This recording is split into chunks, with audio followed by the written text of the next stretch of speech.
सोनू सूद के नाम से हम आप वाकिफ हैं। एक्टर के साथ साथ जब लॉकडाउन लगा था तो वो सबकी मदद करते नजर आए, लेकिन उनके यहां आयकर विभाग ने सर्वे किया। उसके बाद पहली बार सोनू सूद ने कहा, मेरी संस्था का एक एक पैसा लोगों की भलाई के लिए। सख्त राहों में आसान सफर लगता है, ये शेर की तरह शेर उन्होंने लिखा है। हर हिंदुस्तानी की दुआओं का सफर लगता है।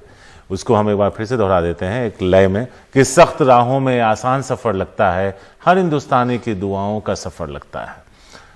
हमारे साथ हमारे संवाददाता इस वक्त मौजूद हैं, उनके पास चलते हैं। सोहित, जब यह खबर आई थी तो ज्यादातर लोग थोड़े चौंके थे, क्योंकि जिस तरह से लोगों की मदद में सामने आए थे सोनू सूद जब सरकारें नाकाम रही थी, उसके बाद इस तरह से सर्वे और उसके बाद उनकी चुप्पी टूटी, जिसमें एक दर्द सा नजर आता है।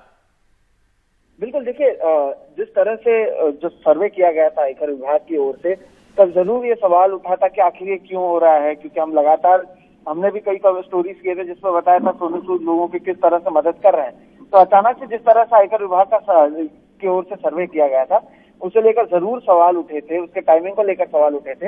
लेकिन कहीं ना कहीं 4 दिन तक ये सर्वे चला और उसके बाद अब सोनू सूद ने अपनी चुप्पी तोड़ी है। उसमें कहीं ना कहीं जिस तरह से उन पर एक आरोप ये लगा कि जितना उन्हें चंदा मिला उतना चंदा का उन्होंने इस्तेमाल नहीं किया, और साथ ही साथ टैक्स चोरी का भी आरोप लगा।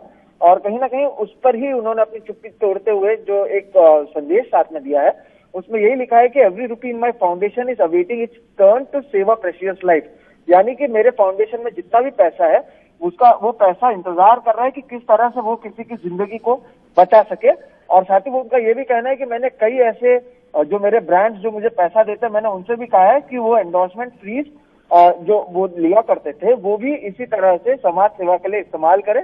और उनका कहना है कि मुझे अपनी कहानी बताने की जरूरत नहीं है, जो समय है वो मेरी कहानी जरूर बताएगा। और वो कह रहे हैं कि मैं अब भी लगातार लोगों की मदद करूंगा।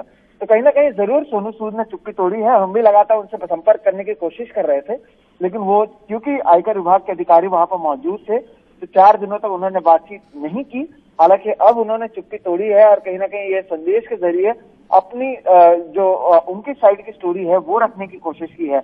और उसमें उनका यही कहना है कि जितना भी पैसा उनके फाउंडेशन में है उसका इस्तेमाल लोगों की भलाई के लिए किया जाएगा। जरूर कुछ पैसे हैं जो उन्होंने कहा कि वो भी रुके हुए हैं कि कब किस तरह से किसी की जरूरत पड़े तो वहां पर दिया जाए।